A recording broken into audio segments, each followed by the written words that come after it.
I have a confession to make. I am addicted to achieving.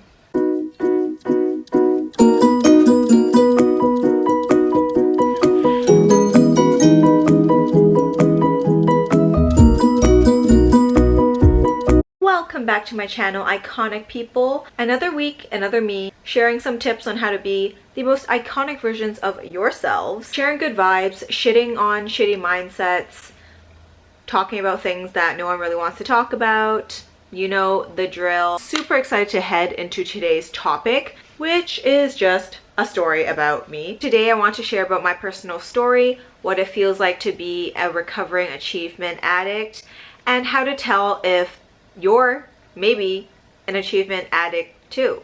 You know this community is all about support, love, iconic people, iconic vibes. Before you start this video, don't forget to subscribe and like this video. If you want to reach out to me to simply connect, chit chat, or you have some awesome ideas for videos that you want me to film about, feel free to reach out on Instagram here. To start this video, I just want to leave a disclaimer that I'm not trying to shame people who enjoy achieving things or who love to have a to-do list to tick off. People who simply love to set goals because that motivates them to accomplish the things that they want to do. This is not me trying to hate on that concept, because I still personally love to set goals.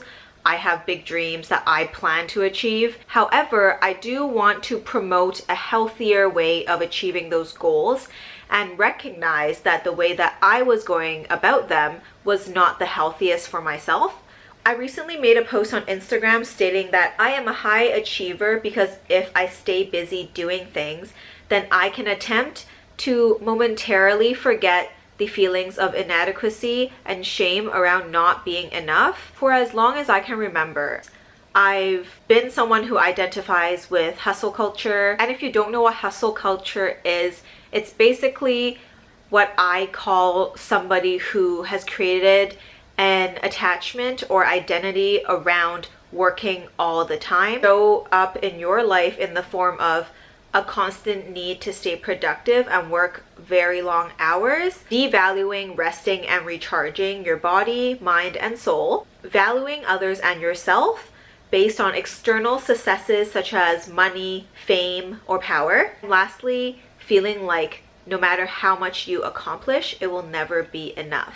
So when I started seeing that I had this internal cycle, almost like I was running on a hamster wheel, never getting anywhere, even though I thought that I was doing things in order to feel okay, I never ended up feeling like anything I achieved was ever going to be enough. No matter what I achieved, it was always on to the next thing. It's always the next accomplishment, or there's always something I can do to upgrade myself.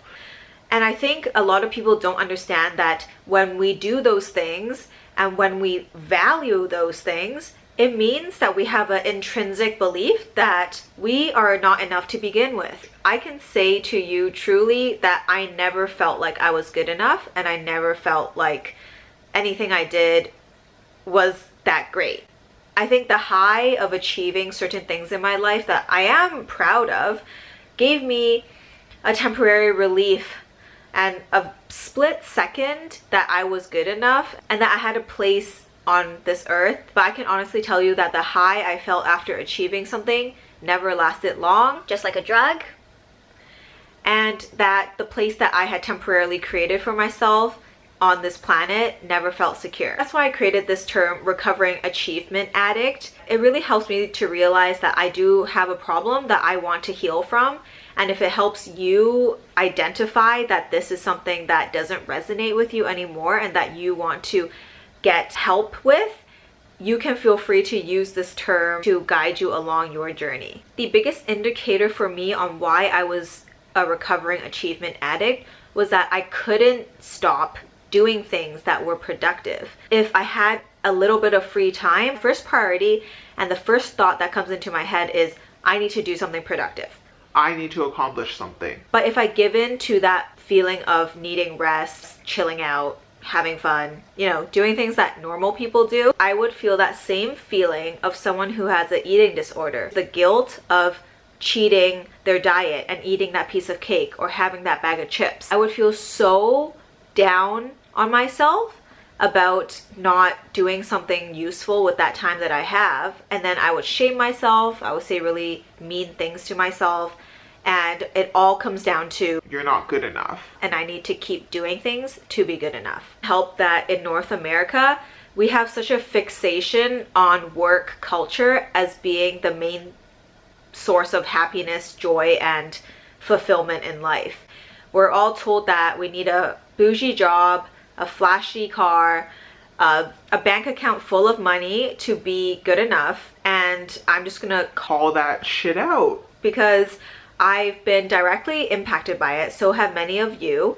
Not saying that those things are not achievable or things that you shouldn't achieve, but they aren't going to be your key to happiness, as I have found out for myself. And I'm just suffocated by people telling me that that's the way to live my life. I know for a fact that many accomplishments that I've done in my life, I know for a fact that the main driver for why I accomplished the things that I have in my life so far are because I want to paint an image that I was a person who was always doing the next best thing. I was doing more and better than everybody else around me, and that I had this perfect life that everybody should strive towards. I have always done things for that reason, and I'm calling myself out on it. I'm calling you out on it if that's what you've been doing, because as the person who thought that those things would save me from feeling like I was not enough, those things I accomplished will always remind me that I am just not good enough, because the reason why I did them was because I didn't feel like I was good enough. I want you all to run an audit